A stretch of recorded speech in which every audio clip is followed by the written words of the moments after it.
right, I'm going to pause that lovely ambient music. And as people are adding their additions to the chat, I'm gonna welcome everyone to this really exciting panel that's dedicated towards navigating the STEM field and various cultures and hearing from folks who are from so many different fields and specializations of the STEM field, and particularly highlighting panelists that are early career professionals, which I think is definitely a refreshing perspective to hear from, especially for those in the audience who are in high school and in college. So thank you so much for attending. Glad you could make it. And I'm going to start off with some introductions of our moderator and panelists.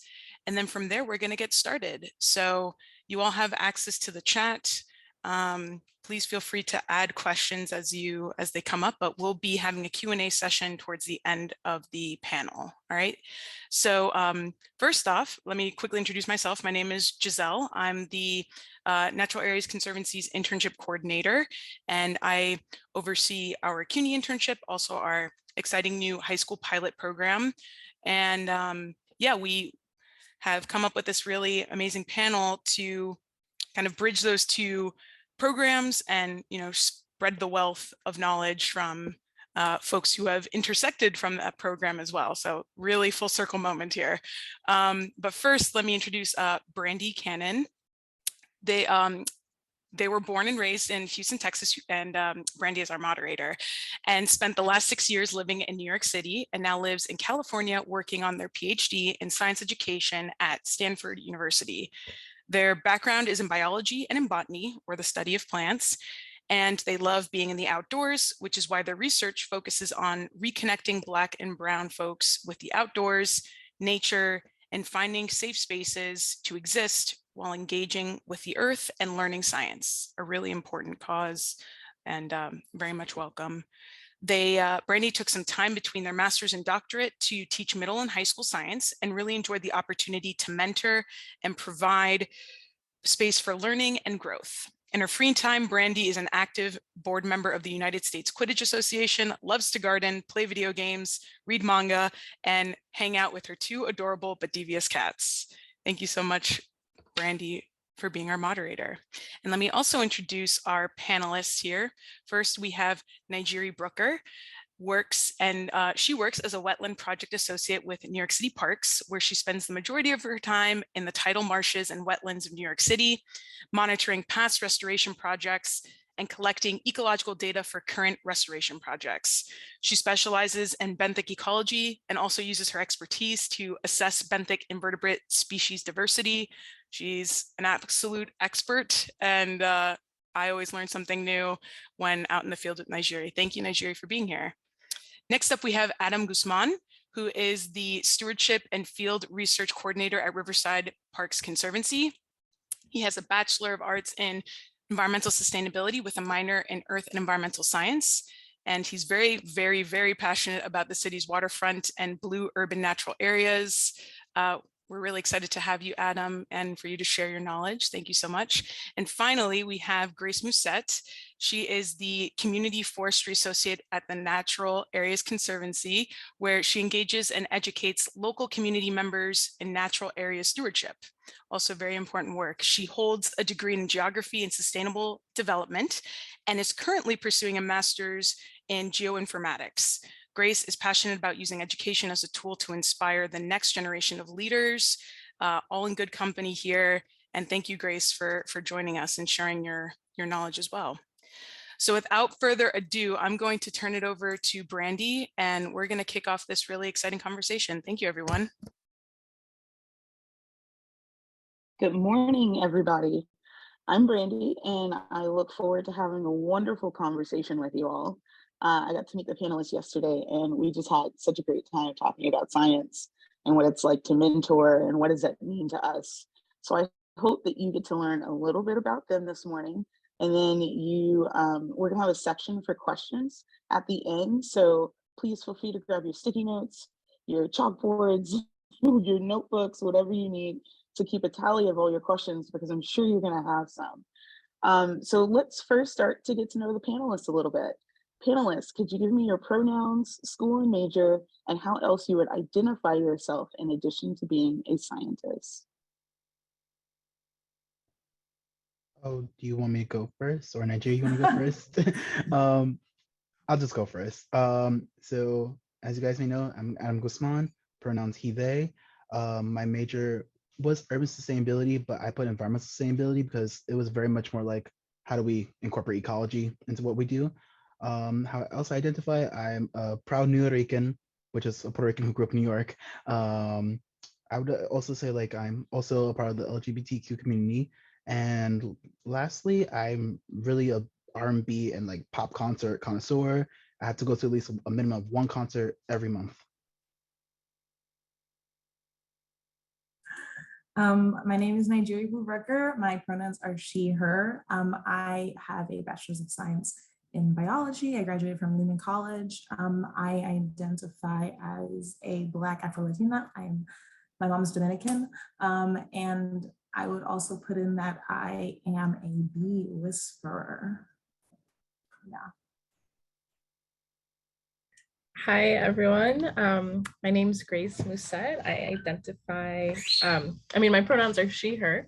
Other than a scientist, I would say I identify as a New Yorker for sure, through and through, and also a geographer, I think, because I have been trained as a geographer in my undergrad. I got my bachelor's from Hunter CUNY campus, and currently I'm working on my geoinformatics master's of science degree, which is a fancy word for geographic information science. So that's kind of the scientific application to spatial thinking.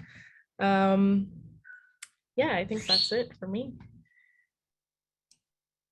Thank you. You all have such great backgrounds. I want to talk more about your pop concert going, Adam. One day, I'd love to know more. All right. So, what was your spark moment into science? What was the inspiration to pursue your field? I can take this one first. I think I would say that as a scientist, it's something that was kind of ingrained in me as a child. I would always ask why this, why that. And I vividly remember being in like pre-K or kindergarten classes, just running experiments, doing like, oh, what happens if you feed this plant sugar? Or what happens if you feed this plant soap? So I think that was definitely a spark moment. But growing up, like going through college, I think my spark moments also kind of happened through receiving a kind of like more social science based education in geography, and then asking why things happen, and why things are the way that they are, and kind of looking at it from a backwards perspective as opposed to, you know, looking for an answer in the future, like watering plants with soap, what does that do? I started asking, well, why are things the way that they are?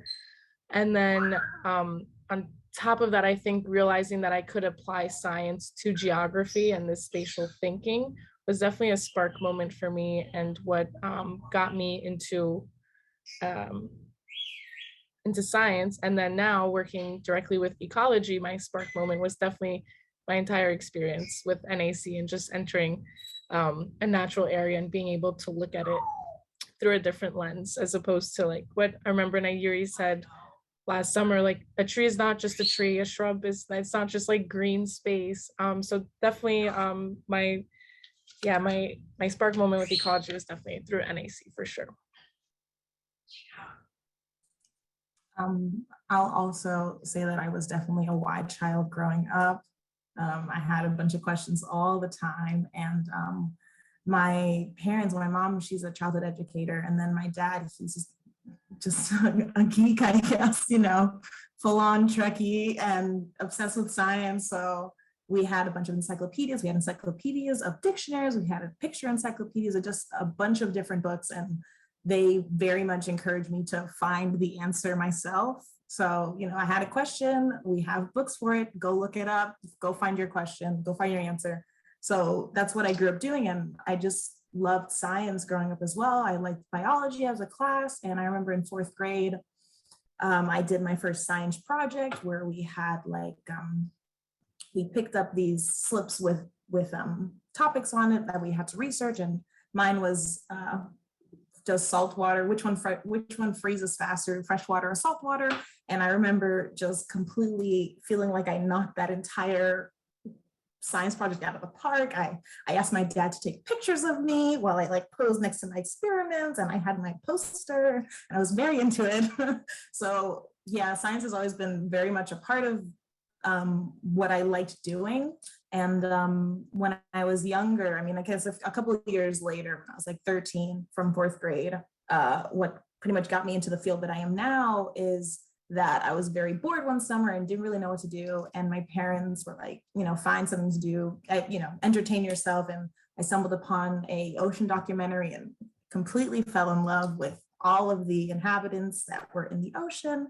And I got specifically hooked on the octopus. And because I am a Y child, wanted to know almost everything about it. Then created a presentation and then also sat my parents down and pretty much gave them a presentation about octopuses. And then when I was done with that, I moved on to squid, and then I went to jellyfish, and I pretty much just kept going until I was satisfied or they were annoyed. And then, yeah, and now I'm here and I get to continue being a Y child. Yeah, honestly, I feel like as opposed to our 2 other panelists, also who are my friends, I was very much a dinosaur kid growing up. So my family really enjoyed that era of my life because I used to always binge Jurassic Park or the Big Allosaurus documentary from British Columbia or BBC, whatever they call that broadcasting thing. Actually, if I would have still stayed on the route, I would have either ended up in paleontology or like geology, but I'm very much through and through a water kind of guy. I really just love waterfront, how we interact with our rivers and stuff like that. But also kind of like on the side of like really a tangent, well, not a tangent, but just like not based in reality. It was really weird. The Pokemon professors from the Pokemon games really inspired me because it was like, oh, they wear cool suits. Oh my God, they help you choose your starter. So it was very much a mixture with like dinosaurs and also like the Pokemon, like kind of like lab professors. Because I always chose a water type because I'm that kind of kid. But yeah, it was kind of like just like interesting. And also like Jurassic Park was like, oh, bioengineering, because they mix dinosaur DNA they found in amber with like some random frog they found in the rainforest. So it was really cool. So it was a whole mood, and wouldn't change how my trajectory went, really. Those are amazing answers. I love that you all had a thing growing up, and I want the audience members to think about what was their thing growing up that got them interested in science. Just keep that little nugget in the back of your head. Think about what inspired you as a child. Adam, I guess this sort of segues into our next question. Growing up, who and what typified a scientist for you? It seemed like media had a really large part in that for you. What made it change for you? So what typified a scientist when you were growing up, and what made it change if it did change?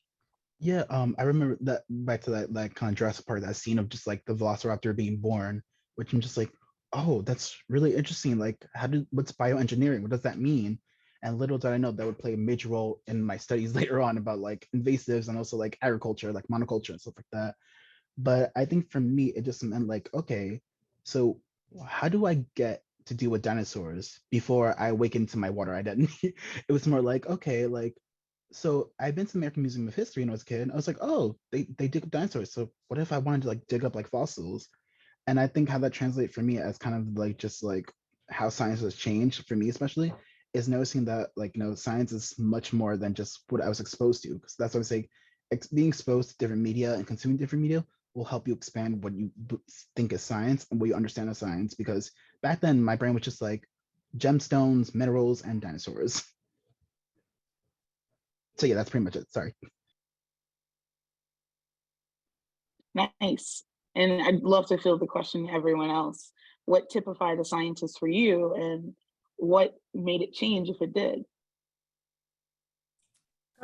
I would say for me, I kind of had this like standard view of science that was like very much based on like Dexter's Laboratory, you know, that like media again influencing us, and just thinking that every scientist must work in a lab, they must be in a white lab coat, um, or you know, like out in the field like digging up fossils. Like there was kind of like no in between. I think I had a very extreme view of what scientists are and what they look like, and slowly through college, definitely, I mean, and even like later high school years, that started to change.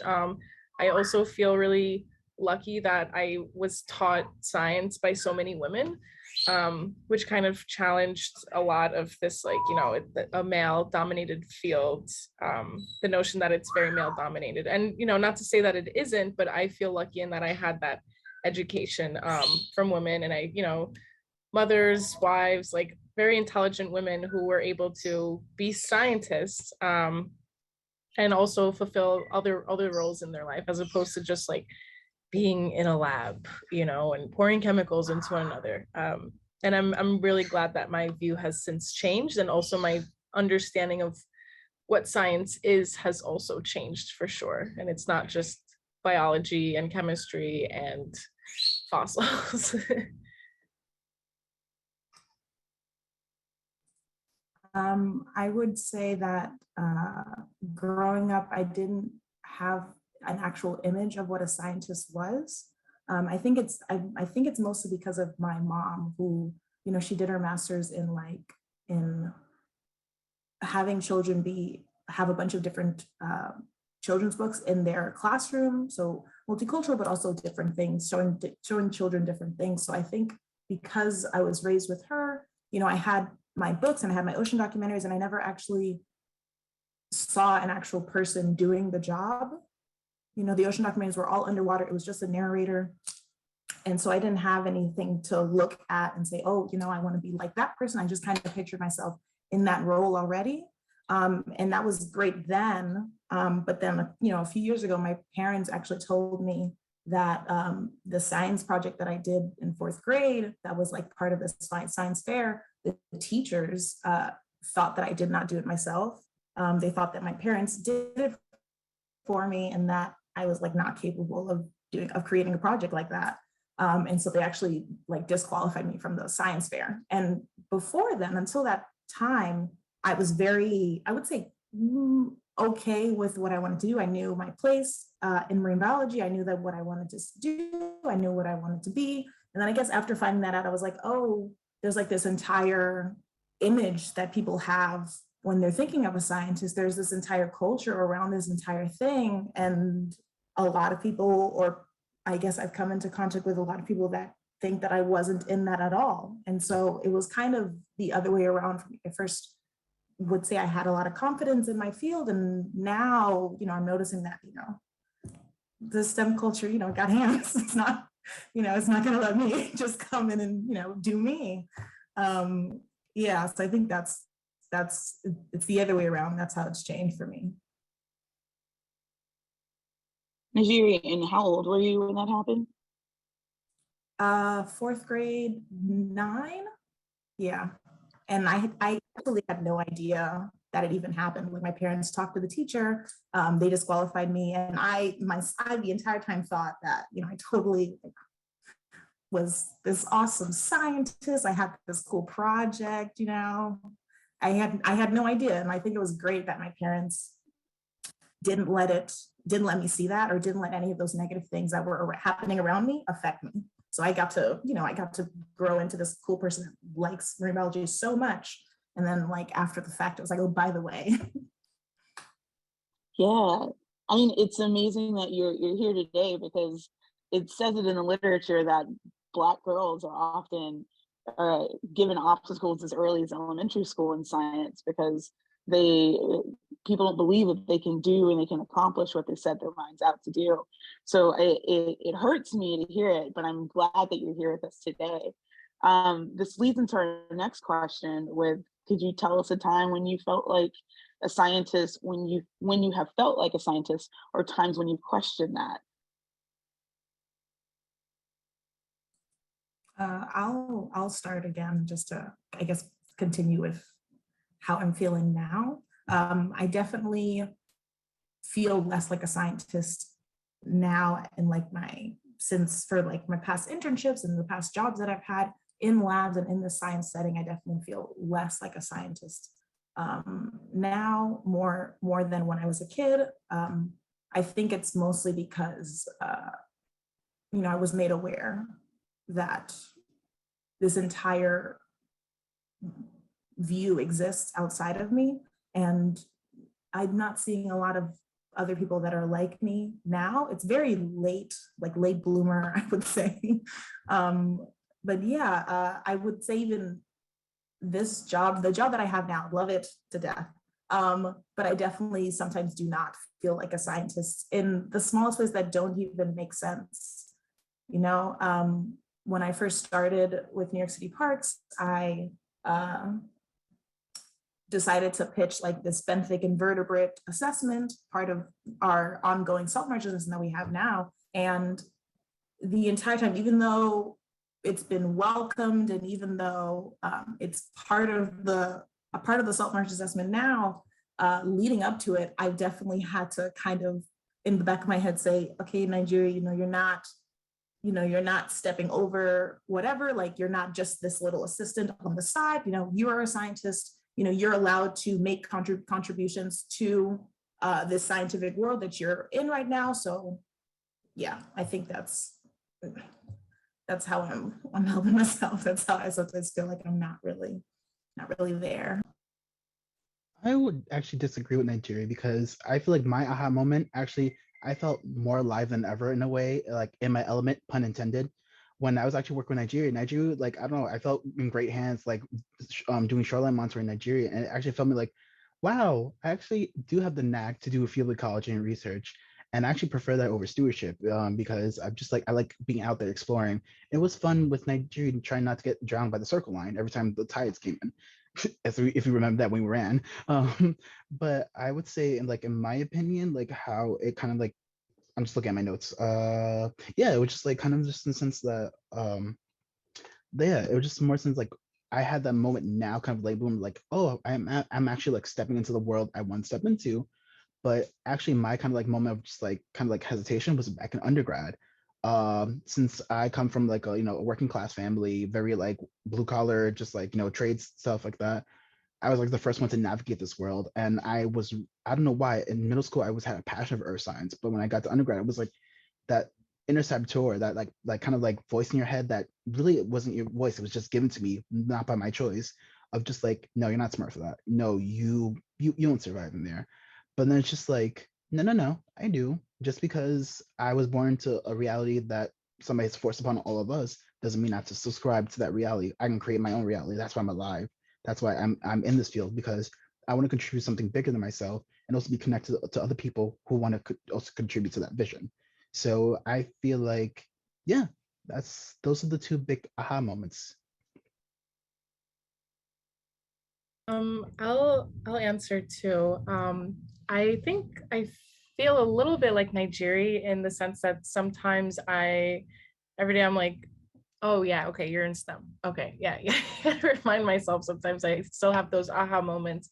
And I think the reason for that, and I do feel like I felt more of like a scientist when I am in like when I was in undergrad or in like a specific learning setting, like during the academic year where I'm focusing on a specific question or research topic. That feels much more sciencey to me, I think, because it's like guided and there's specific processes that are kind of ingrained in academic research.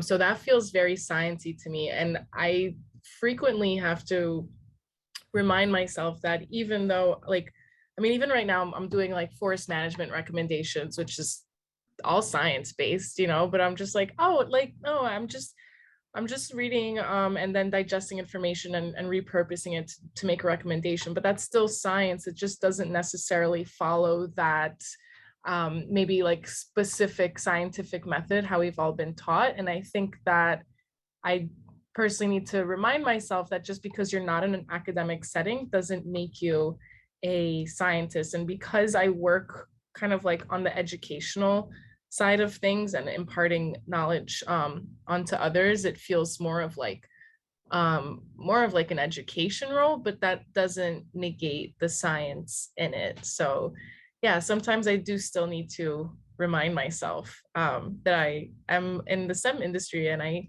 am a scientist, but every time I have those moments, I just give myself a little pat on the back, like you did it, and and all that is to say, like, there's not really, I would say that the route through science and achieving like a science background is not always linear. And that, the role that you end up in may or may not feel like science, but chances are if there's some kind of science involved, then you're classified as a scientist. Thank you, Grace. I love the pat on the back. I'm a big fan of giving myself a gold star because I am my biggest hype man. So you all are fantastic scientists. You're absolutely scientists, as long as you're doing science. But I often like to ask the question, well, what is a scientist to begin with?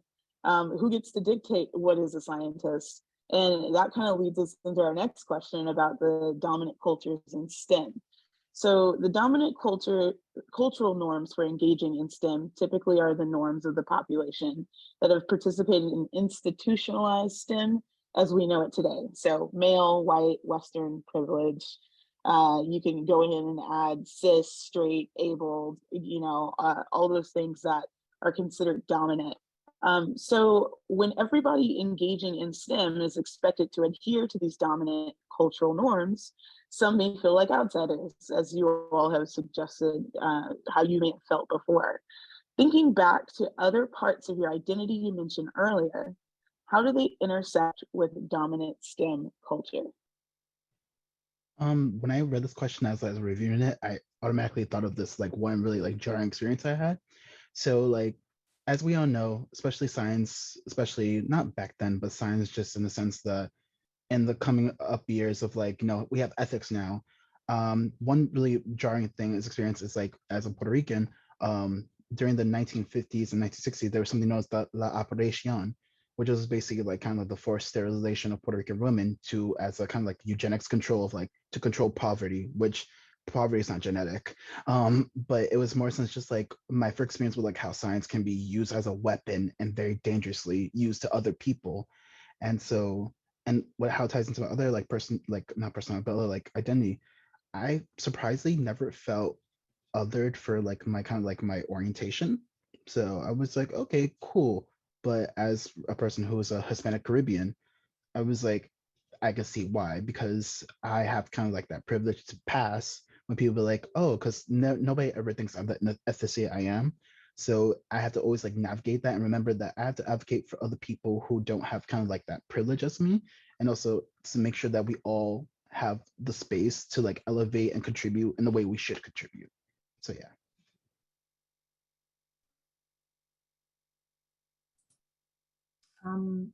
I think when I first heard that question, I think immediately I said, oh, there's like no way that I intersect with that like dominant STEM culture at all, because thinking about it, this field, the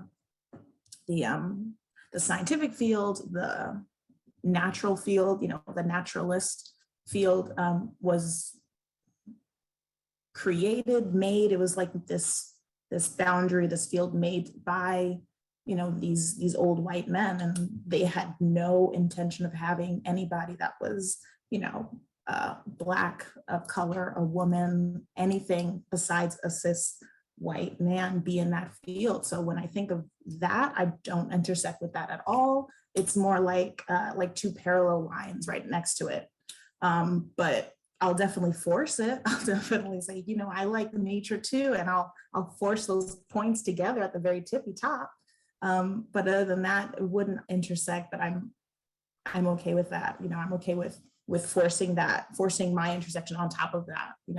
I deserve to be in the field, and I deserve to not feel like I shouldn't be in the field in the first place. And that just feels like like imposter syndrome, where it was this, it's this experience that's coined for specifically for like Black, Indigenous people of color that feel like they're not doing something important, that they're not as important as they are, and that sorry, lost my train of thought. That we're not in that we know that we feel that way is not on us. It's because it wasn't made for us in the first place. So, I'm forcing myself into there. I'm forcing that intersection myself. My response to this, I guess, is a little bit of a continuation of what I was speaking about earlier, in the sense that until college, I received a lot of my science education from women, which was great. And then entering college, I started to see that the fields I was in, whether it was like a geography class or an environmental science class, that the offices and the faculty was very much dominated by white males. And so realizing that, I think I did have this moment in college where I was like, all right, I don't know. And even though I am a white woman, there's something still about entering a male dominated field, a white male dominated field, that was very, very intimidating to me. And I didn't feel comfortable like going to office hours, like asking a question, like feeling like I would be perceived as like dumb for not knowing the answer. And so that has been kind of like my understanding of the STEM, and it did for a bit kind of dissuade me, and like I guess like the discomfort felt very much like an obstacle for me, in terms of like, I would get my work done, but in terms of like pursuing other conversation on the side and trying to like excel and develop connections with people, I felt a little bit like on the outside, and that was just a little weird. But again, like all of that can be overcome, I think, with some reasoning with yourself.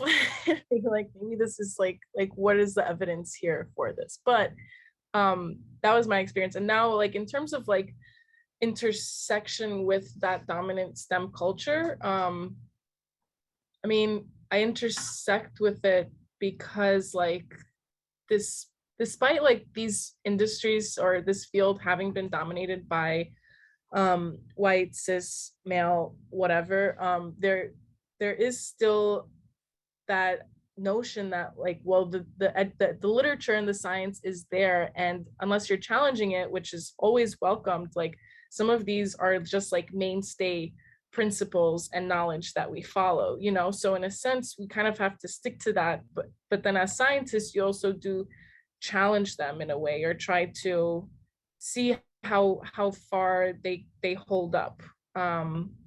And then I will say, like, and then not intersecting, like my team at NAC is like all women.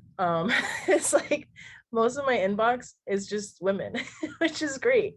There's nothing against males, but I think that is something that is a highlight for me, and seeing that not all STEM areas are dominated as we once thought, or what I once thought. Thank you all for sharing.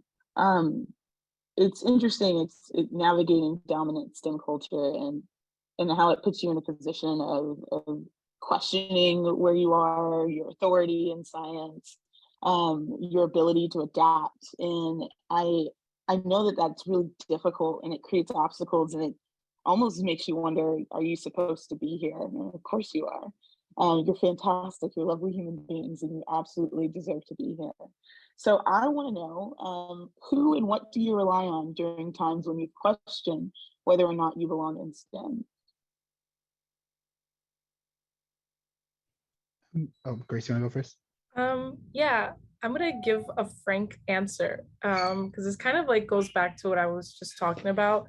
And I think that for a very long time, I didn't have a science community. Like I had classmates, but it's sometimes fleeting, like you see them one semester, you do something, maybe a group project, and then you don't see them again.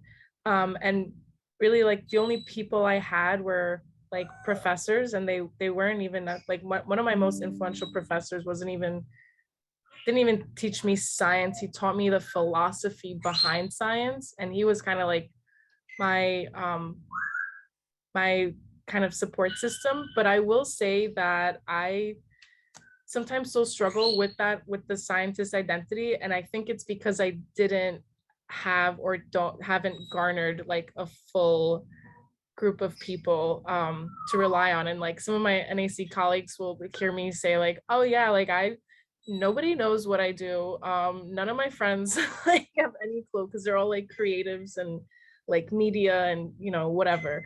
And so my response is like, it's been tougher to kind of navigate this field without a support system. And I highly encourage people to find connections, whether it's classroom connections or professors, and maintain contact with them. I still do. Luckily, I'm getting another degree, so I can kind of get a new community now.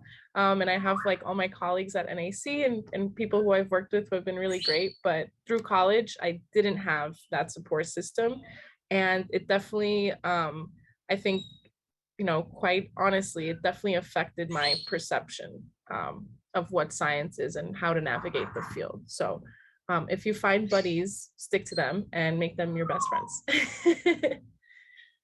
Like I definitely agree with Grace, because it wasn't until I reread this question as like prep for this, I was like, wow, I actually do have like a like kind of like a team around people around me. Like in undergrad, my program was very small. It was like it was recently new, the urban sustainability program. And also I also had like some cohort members or class members I graduated with. Yep, shout out to Yamilka. Yeah, but she was a part of the program, and like I think she could attest to, and I can attest to, that we all like were pretty close because we were a small program. So we'd hang out together and stuff like that. And also just like with NAC too, like the first cohort, I was like the first like remote cohort. So it was just like it was like behind the screen. So it was like really jarring to see like everybody like when we had like those like events after.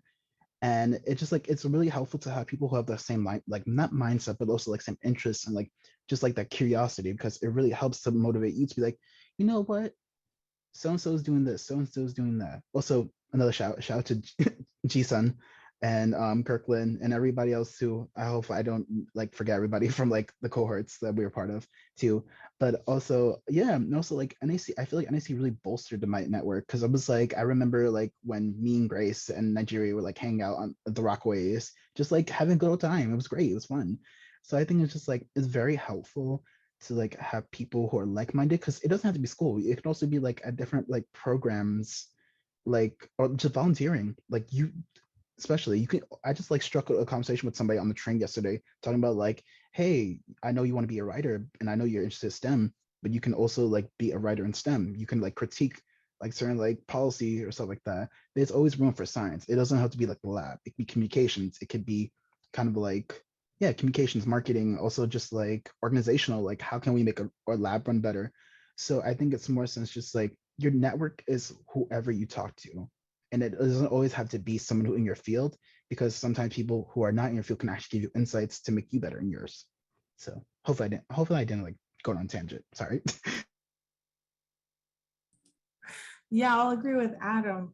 My sister, who is, she's in psychology, and she doesn't really know that much about, what I'm doing, but she's definitely like one of the people right next to me that is the one that I can rely on when I'm like going through one of those times where I just don't feel like I am being a scientist, or, I don't feel like I'm doing my best. She's right there for me. And then, I have the community that I've built over the years from like my past internships and past jobs that I've had. And yeah, I have a couple of people that I talk to if I have trouble with, our studio, or if I, want to look into graduate school, I have people that I can go to for that. And I do think it's like very important that, they don't have to necessarily be in the exact same field as you, but, it's good to have people that are either going through something similar to you, just for example, just grad school on the side, or, some other type of field that they themselves are doing. Yeah, I agree. Thank you. Some of you have already started to tell us this, but where's your community and who's a part of it? Is it your family, your friends, your mentors, people on Twitter, social media? Tell us. Yeah, so I think my family was extremely supportive, but they had this running joke with me that if I am hanging out with them, we're all like a big family event, and somebody either mentions water, plants, or nature in the city, I will not shut up until I'm done speaking on my soapbox. So every time I hang with them, they're like, don't, like, the house rule is don't mention anything to Adam. He will go off and he will make you sit there and have a whole presentation. I will even bring like cards on my phone, be like, this is what this looks like. This is why I don't touch that because that's poisonous. And also like Nigeria knows this because me and Nigeria Instagram, I still have yet to follow Jason's Instagram because I just recently remade. I took a break from social media. But on my IG, like people, like my friends will call me the coastal cutie because I will never shut up about water. I've been like, you see, I really love taking the hornblower, and that's another thing.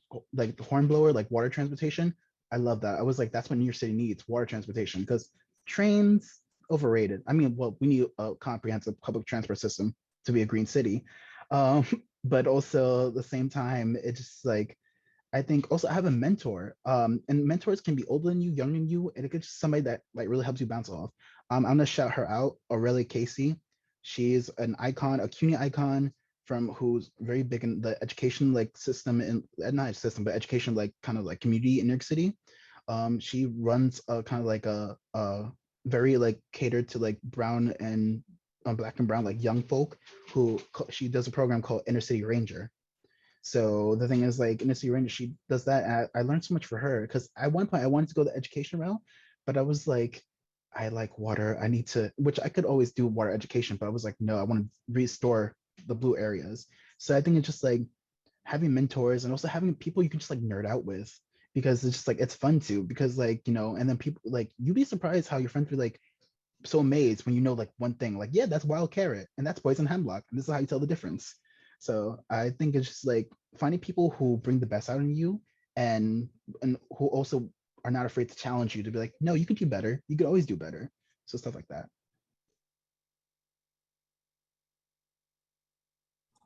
I'll chime in. I think my community definitely starts with my friends and my family. I think my friends more, they're probably more interested, but they allow me the space to nerd out and just like explain things. Sometimes like sometimes they'll tell me to stop because I'm hogging the barbecue table or whatever, but it's still like I think sharing that knowledge is one of those things that feels really good to me. So if I'm able to share that with my friends and they allow me to, I think that is like kind of like indirectly very supportive. It's like indirectly supportive, and I don't think my friends realize how supportive they are when they let me kind of nerd out. Like Adam, I'm also a big water person, and I frequently take trips to like some water infrastructure to check it out, whether it's upstate or local. And so my friends join me in that. And then I would also give like a shout out to my team at Natural Areas Conservancy, who are, it's just like a group of, yeah, I mean, my direct team is really awesome, but like everyone at NAC is kind of really just awesome and open to talking about water things and just sharing random information, whether it's through like an email chain, you know, like, hey, look at this article. And I think that's also really invaluable support, sharing knowledge and just being able to share and listen to one another. Yeah, it'd feel really lonely without that. Yeah, I am pretty much already mentioned some of the community before, but I guess just to build on that a little, you know, I have my little scientist Instagram where I like to share things, and I've built like a small community of people that really help me with, you know, if I have trouble identifying something or if I want to talk a little bit more about something, just, you know, these people that are on Instagram that are also in the marine field themselves, or they're people of color in the marine field themselves specifically. Yeah, I think that it helps a lot to kind of have somebody with you pretty much doing the same thing you are, either next to you or miles away.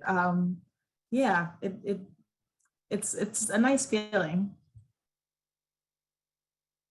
It's definitely dope to know that you can have community both near and far, and sometimes available to you 24/7, depending on where they live. Oh yes, please throw in your Instagram, throw in your Twitter. We need to know where you're keeping all your science knowledge. Yeah, thank you, Caitlin. I appreciate you following right now. So with that being said, thank you so much for sharing the community members that help you, that bring you and lift you up. We're going to go on to our next question, which is about studying the structure of behavior of the physical and natural world. So when we do that, we rely on evidence and testing. So to prepare for this, academic curricula often focus on technical skills related to quantitative data collection and analysis. I'm specifically wondering, what other skills or ways of knowing do you incorporate in order to understand the natural world? So beyond the data collection and analysis, what else are you thinking about, or what else do you bring to the table when you're exploring the natural world? Right at the top of my head, sorry, Grace. But it's very much, you will not know everything, and it's okay to not to know everything, but it's also okay to always ask questions when you don't know things, because that's how you learn and build your knowledge base. On top of that, I also believe that it's very important to know how to research and also take information like Grace does, and I do too, and Nigeria does too, and distill it into pieces that people can use and understand and connect with. Because again, a lot of science is usually just people in the ivory tower who just really don't know, who don't have people skills. I'm just saying it like quite frankly, have no people skills. And so that's why there's a push right now in a lot of academia for like majors and people who are coming to these majors, STEM majors, to be interdisciplinary. Like throw some sociology classes in that, throw some public speaking, some communication classes, because you need to know how, if you're generating this amazing information, there's a project that's going to change the world, it's not going to go where if people are just like, what are you talking about? So I think communication, learning science communication, and also like really just learning how to research and distill information quickly, and also like more is less, I always say, when you're trying to distill information, because people will get more curious if the less you give them, because you don't want to overwhelm them. You want them to be on par with you. I think I'll also add to that, being in the natural world, just being present, kind of taking in your surroundings. And, you know, I go on walks a lot, and, you know, I can't stop myself from taking a picture of just an animal or a plant, a bug, any little thing. I'll stop what we're doing, make everybody stop with me. We got to stop, crouch down, you know, use that iNaturalist, take the pictures, and, you know, it helps. It helps you learn more. I mean, iNaturalist itself is just an entire community of people that are, you know, there to help you identify stuff and argue with about how you're identifying stuff. It's nice. It's part of the whole science communication thing. And yeah, I think being present is my, you know, it's my thing. I definitely agree with Nigeria and Adam. I think the communication is really, really important. And I think we are all probably aware or have been aware of just poor science communication and the wealth of information that is available and knowledge that is created or discovered that is just not shared, or is just unknown by the wider community. I think that's a problem that's rampant in every science industry. So I think education and communication is important to me. I think that's why I like to work in my role and the roles that I've worked in the past, and kind of disseminating information in a way that it's tangible and easily understood. But on top of that, I would say something that I bring, at least when I'm doing science, is this kind of like geographic approach to science and understanding space and why things happen. Like right now I'm working in a park called Highbridge Park. It's really long and slim. The bottom of the park is really different than the top of the park. And when I try to understand this park as a whole, there's no understanding it without understanding the space that it occupies and why things are different, and what is a space in the north and the factors that go into that, whether it's demographic, economic, whatever, XYZ, ecological. And so bringing in that spatial thinking and spatial awareness is something that I am lucky. I feel lucky to have been trained in and be able to apply that to my work. But yeah, all that to say that science is not just science, and it is a way of thinking too. I love that. Absolutely. Moving on to our last question, which I'm a little sad because I've learned so much from you all, and I hope the panelists, our audience is engaging with you all too in the chat. They love it, everything that you've said so far. So this is a pretty big question in our field of environmental science, thinking about conservation and climate change and things like that. How has the field of environmental science recently changed from your perspective? And I guess that could be from when you were a kid till now, or just recently. And then how does our field still need to change? I can start just by, I guess, what Grace said was really important. What I think has really changed in the environmental field is acknowledging the surroundings of, for example, what a natural space is in. So many past research experience or past research studies really only look at the natural space, and then if it's in, like, if the demographic is different, it's condemned, or it's not really taken into account that the reason that this is like that is because there are other factors that contribute to that. And I really like that we're now really getting into acknowledging that that is such an important part of the research.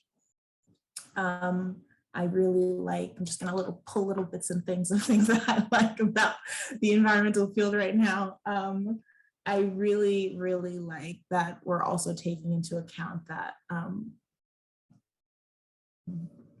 this land that we're on right now is not the land that we, it's not our land. So I think it's really important to understand that, acknowledge that, and then also put that in your research, put that in, national parks bios by the front of the gate or something, put that in tours, acknowledge that that's happening, understand that it's happening, and then keep putting that information forward. I really like that. And I guess still needs to change. We're not all the way there. We're still working towards making sure that every single person is included in our environmental science field, is included in the natural field, included in being able to be outdoors, having the privilege of being outdoors. We're not all there yet, but I'm enjoying that we're slowly getting there. I would add to that I think that with the growing awareness of the environmental kind of disaster we may be facing, or if we're not all the way in it, sorry to be dark about that, but I think that the environmental science industry is kind of growing, and there is a lot of space for people who are maybe not necessarily educated formally in STEM fields. Like, for instance, what I think we all alluded to was like this communication aspect, and getting that information out to the public. So I like that. It feels like even like big corporations have this like environmental sector, a bank has this environmental like governments or like social government, I don't know what it's called, but a lot of more corporations are kind of getting on board. But then also, like, at a smaller scale, it feels that there is a lot more willingness and desire to connect with community members and educate about the environmental issues and climate issues that we're all facing. And I think that it's starting to extend more than just like, oh, use a straw, use a reusable straw. It's more of like, how can we actively work to, for a better tomorrow? And I like that. And then also, I mean, this is just kind of like my personal experience. Like, I have seen many more women in my classes than there are men. And like some of my professors even comment on it, like, wow, there's no guys in this coding class, or you know, and though coding is not environmental necessarily, the class I was in was. So yeah, I think the field is growing and just becoming more open. And I hope to continue seeing a lot of doors and barriers being removed from people who would like to make a difference, whether or not they are formally educated in STEM. And I think that is becoming a possibility more and more. Yeah, and kind of like to speak to like Grace's point, I was like, Grace, you don't know how much coding is important in Esri, in ArcGIS, and R. Like, there's people who need to interpret the data because sometimes I do data cleaning. I'm just like, what is this? What is happening? But personally, I'm actually a different route. I think one thing I've seen change is a more focus on like designing our way to like a more sustainable like future and a more ecologically sound future, especially like with environmental planning, which I think maybe next fall I will be matriculating to Hunter's program to like do environmental planning, which I'm really excited about, and also landscape architecture. Like I'm obsessed with landscape architecture. Like I was like they restored like me and I went to that wetland sound view, which is why it's my favorite because it's like there's so many fiddler crabs, so many. I was so excited to see like all this like biodiversity, even though there was a lot of like rack that was there, a lot of it. But I think it's like as we like kind of like just like push our way to like design more future, I think what's important for our like kind of like movement and also is like reimagine space. How do we incorporate space that's not just the boundary of like nature, hardscape, nature, and instead of like incorporating the two? Because if we don't incorporate the two, it doesn't really create a like kind of like it doesn't create the momentum we want. And so forth. I think one more thing that's very important is kind of like just like that interdisciplinary nature, because I think scientists do also need to like be on part activists. They need to like be people for their community. They need to contribute because again, you can create all this amazing information. You can be like in this amazing like clean lab and like do this amazing work. Like it means nothing if it isn't distilled and applied to the issues that we need to apply them to. So I think for me, that where science needs to like step it up a little bit is the public, engaging the public, not just separating like we're the scientists, you're the public, we know more than you. Because again, it's kind of like in mouth syndrome that you believe you have this degree and everything, but then you belittle the people your research is supposed to help. So I think just understanding context and reimagining the spaces and how we interact with these spaces, both socially and physically. Wow, that was fantastic. Check your ego at the door, scientists. That's what I heard, Adam. Check your ego and be willing to be interdisciplinary because there's nothing wrong with a little bit of social science and a little bit of science. I think it goes a long way, and it helps us better communicate with those who we are trying to work with in the long run, right? Doing this work for our communities. I think you all had such wonderful answers. And I feel privileged to be able to moderate this panel with all three of you brilliant scientists. We're gonna switch to Gisela now, who will be hosting the Q&A section. So if you have those questions written down, please put them in the chat. You can send them to Gisela or you can put them in the everyone chat. And thank you so much for listening to our panelists. Woo!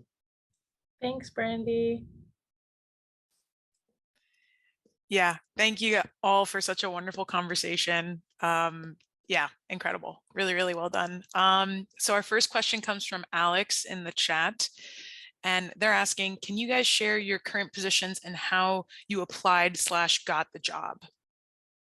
Maybe, yeah, Adam, if you can go first. So yeah, so actually, for my conservancy, I actually applied to communications position at first, and I was like, you know what? Let me try my hand at communications. I was wrong. So when I went to the interview, I just really poured my passion to like my interest in like parkland and like what it means to take care of a park. That the manager, same manager who was like my current team lead that I hired was like, hey, would you be interested in a position that involves like sustainability and like, you know, helping the park build its sustainability initiatives? And I was like, I'm interested. Tell me more. So it's more sense just like how I got the position is just like really showing bring yourself to these interviews. Don't try to create this like streamlined clean cut version that, you know, it's supposed to be professional. Who you are and how you bring yourself to work is professional. You just need to know when to turn it up and when to like just hold it for the right moment. So I'm also, yeah, the question was like, by my position, I'm the stewardship coordinator for Riverside Park. So our purview runs from like, I believe 51st Street or 59th Street all the way to 181st Street. So that includes Riverside Park South, Riverside Park, and Fort Washington. So it's like 3 different parks with 3 very different cultures and how these interact. So yeah, pretty much. I hope I answered that question. Oh my God. I'm the Go ahead. Wetlands Research Associate at New York City Parks. And before that, I was working with Natural Areas Conservancy for their natural and nature-based monitoring framework, which was monitoring the shorelines along the Bronx River.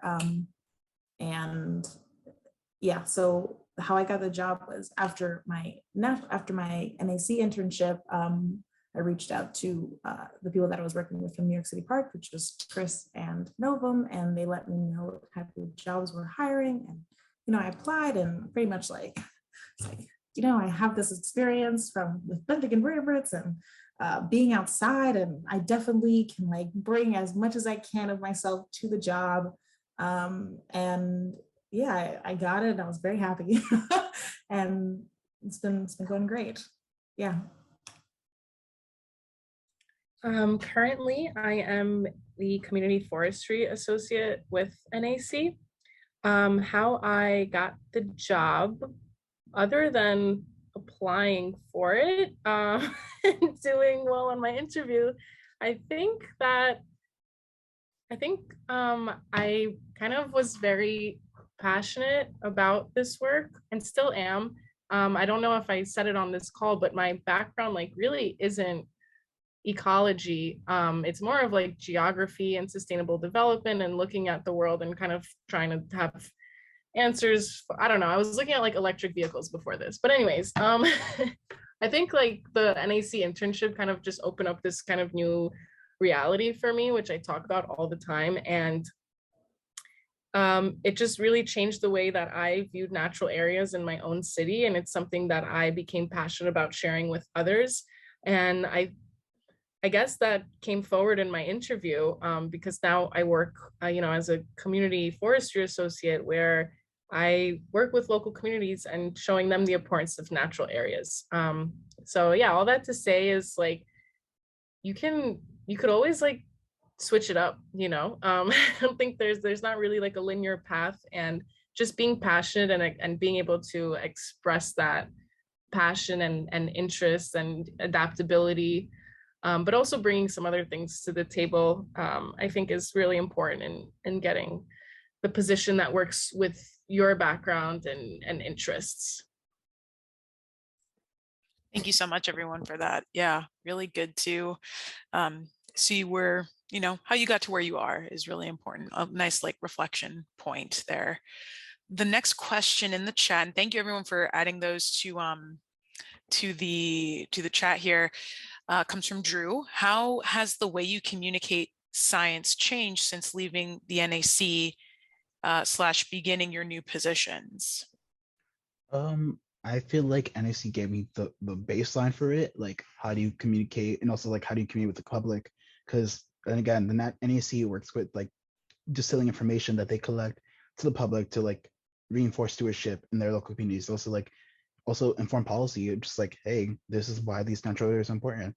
And I think what I've learned in my current position from that is my communication skills have gotten stronger, but also flexibility in your language, because sometimes I would say oppositional forces would rather have you not speak kind of like not the truth, but kind of like a watered down version of like the urgency that we need to apply to a lot of these issues in the climate, and also like climate affecting urban spaces, urban parkland.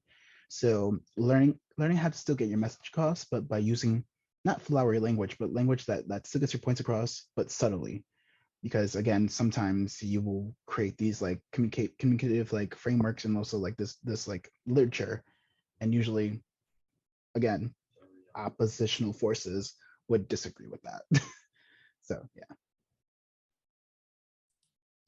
Since working with NAC, I would say that before working with NAC, since I worked with NAC for the first time in 2018 and then again last year. So before 2018, I really dreaded talking to people about what I was doing. I couldn't really figure out how to do it correctly. And I felt extremely awkward about it. And then since NAC, since a lot of our, we do have, like, since we're outside, the public just sees us outside of these natural areas and they are going to come up and ask you a bunch of questions. And I had to learn how to, inform the public what I'm doing, let them know what I'm doing, how it's cool, what it's helping with. And I was getting really excited doing that. And since then, I love it. I like inviting people into the science that I'm conducting. I'm in the lab. I like pulling people into the lab. Look what I'm doing. This is so cool. This is what I'm doing. Yeah, so I think that's how it's changed. Hated it, love it. I think for me to answer this question, kind of stepping into a forward-facing role with community members, I think, and also, age dependent, but for the most part, I feel that a lot of my communication actually has become kind of more simplified, and having to explain some of the more complicated processes, like ecological processes, like invasives and natives and non-natives, because I'm not 100% sure of people's backgrounds in ecology. You kind of like, I don't want to use the word, well, I'll use the word simplifying, and like using a lot of like analogous real world examples to explain a concept that is maybe more difficult to grasp if you don't have an ecological background. Like, I'm trying to think of an example, but the other day I was explaining like the Long Island Sound watershed to like a group of 14-year-olds. And it's like, well, how do you even start to explain what a watershed is, So it's like, like you pour some water out and kind of show them like, oh, you see how the water flows? Like, this is like a little mini watershed. It's following the natural paths of the cement, so kind of, yeah, I think I've simplified it because of my audience, and from some advice I've gotten from other like webinars and stuff, sometimes, especially in the climate science fields, that simplification is often the most effective form of communication. Thank you all for that. Yeah, I feel like only like just like relatively recently have we understood like how important science communication is to like really bring folks in and like not only better understand our work, but like engage it. So, and then seeing that across all of your different fields is like so incredibly important. So that's great to hear how that's like changed for you. Sorry about that. Our next question comes from Caitlin, and Caitlin asks or says, I know this was touched on via the community question, but are there any groups or organizations you are a part of that are places for traditionally excluded groups or individuals from the sciences to share their experiences and support networks? So if you can quickly like shout out any organizations or groups, yeah, I think that would be very much welcome.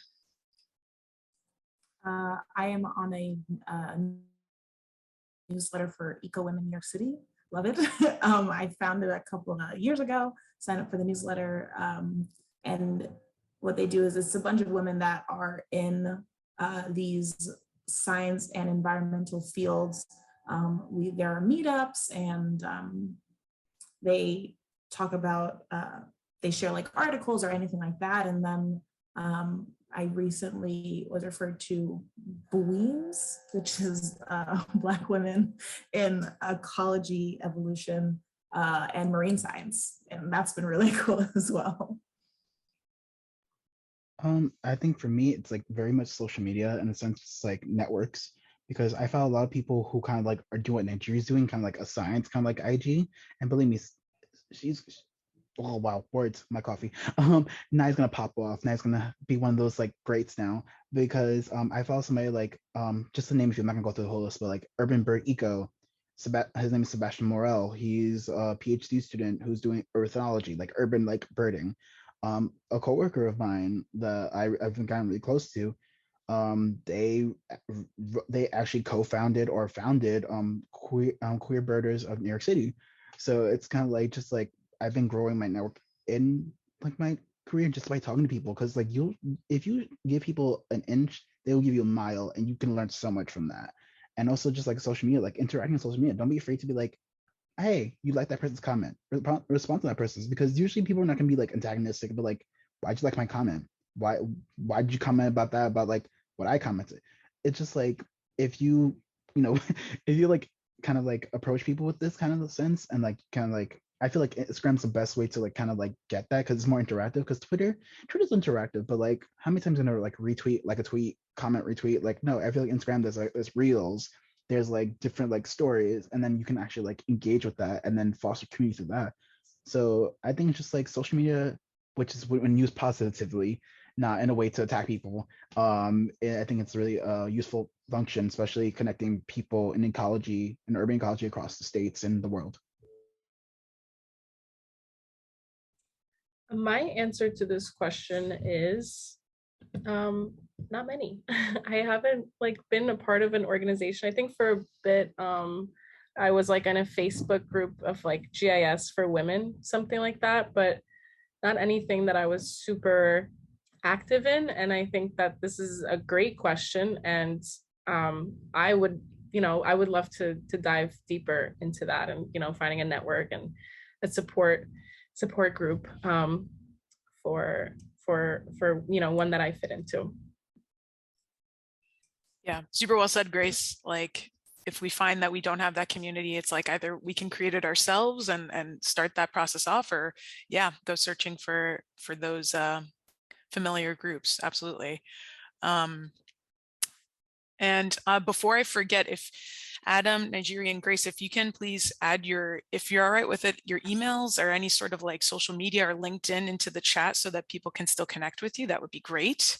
Everyone definitely follow these panelists, and Brandi as well. As our fantastic moderator, please follow these folks because they're doing really great work. Our next question comes from, so I think we have about time for 2, maybe 3 more questions. So the next question comes from, I keep doing that, Georgina. And Georgina asks, can you share any examples of moments where others have affirmed your identity as a scientist?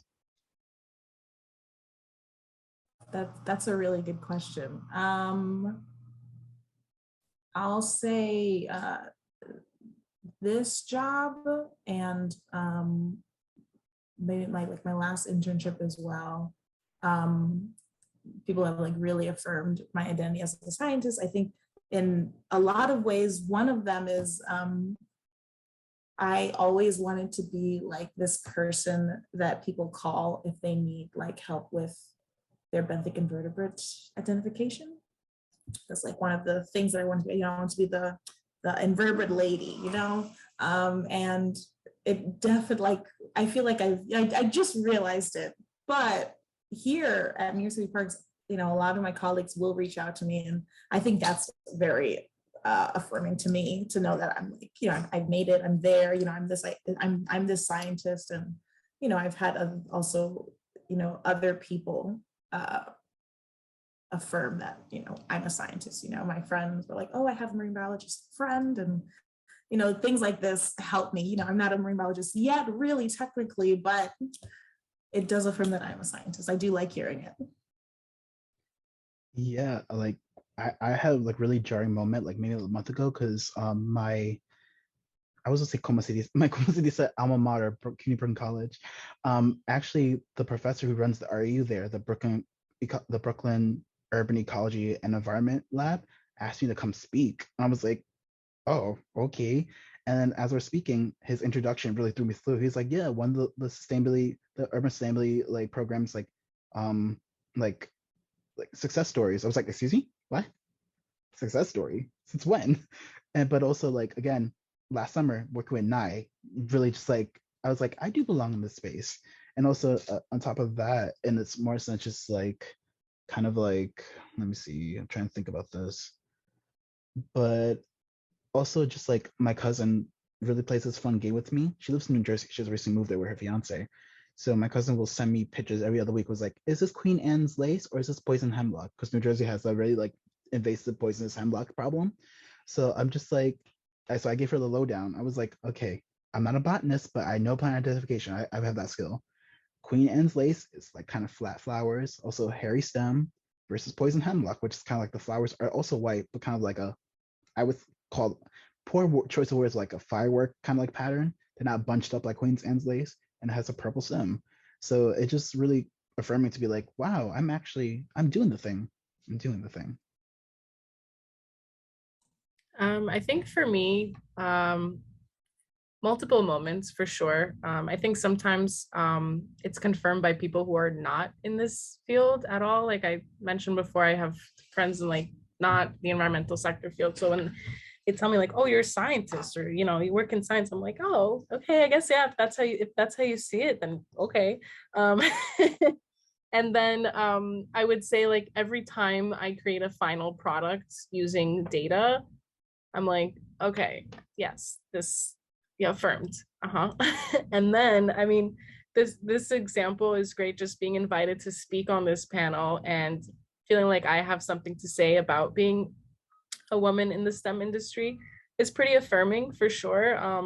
Having to, you know, looking at the questions that were posed, kind of having to get like introspective about it. I definitely had some thoughts over the past couple of days about what makes a scientist and what really is science. And like I've had these conversations in multiple classes, like what is science? It's so much. And so yeah, I think just now finally being in a career oriented science position is affirming in itself, you know, and feeling kind of like the fruits of my labor have paid off and continue to pay off, and that I do feel like I'm making a difference, whether big or small. So true. Thank you all for that. I mean, really, there's nothing much else to add to that. So we have a couple minutes left, and I also want to leave time for us to really just thank you all properly for such a great panel, and Brandi for moderating. We have time for one last question, but I am saving everyone the chat here, so I'll be passing these questions along to panelists, and hopefully we can work something out where, you know, we feel solid in the responses there. So our last question comes from Neha. She says, thank you all for sharing your knowledge, expertise, and stories. What are you all excited about for your career or job in the next few years, thinking about all this like great conversation we've had around just that? I think since like, because I will be going to grad school and like for environmental planning, I'm really raring to get into like kind of like city planning, but like the blue and open spaces department, and also like green infrastructure too, because it was just like there's so much you can do, and also I feel like the waterfront, I feel like I'm very proponent of like re-engaging people with the waterfront because we're a coastal city. People forget we're a coastal city. Everybody's like concrete jungle, dreams are where dreams are made of, which is true. But also it's more sense it's just like the city has so much to offer with its waterfront. But also as we revitalize the waterfront and like increase public access, we need to understand like how access is being handled and what parts of the waterfront are just being accessed, but it's just giant like kind of like condos being put up by the waterfront instead of actual like soft shorelines where people can like chill on the beach or like fish or just like kayak. Because I know it's relegated to like Brooklyn Bridge like park and also just like Hudson River, but I feel like we need to improve access all across each borough because the Bronx is still struggling to like have complete access to the waterfront since it's always like it's very like because of Robert Moses. But kind of just more sense, just like when I was working in Highbridge with Nye, and also Grace could probably attest to this too, like Bridge Park South, which is below, it's very like concrete and also it's like not very accessible. And I know Parks has like kind of like interest in restoring that, which I'm really happy for. But also like from an urban planning aspect, a lot of like the people who live in Morris Heights are cut off by the major Deegan, all these like different like kind of like highways like cut across that like valley. So it's more sense just like that's what I hope to do. I hope to contribute to like restoring equitable and just access, not just equitable, because you need the just aspect of it too.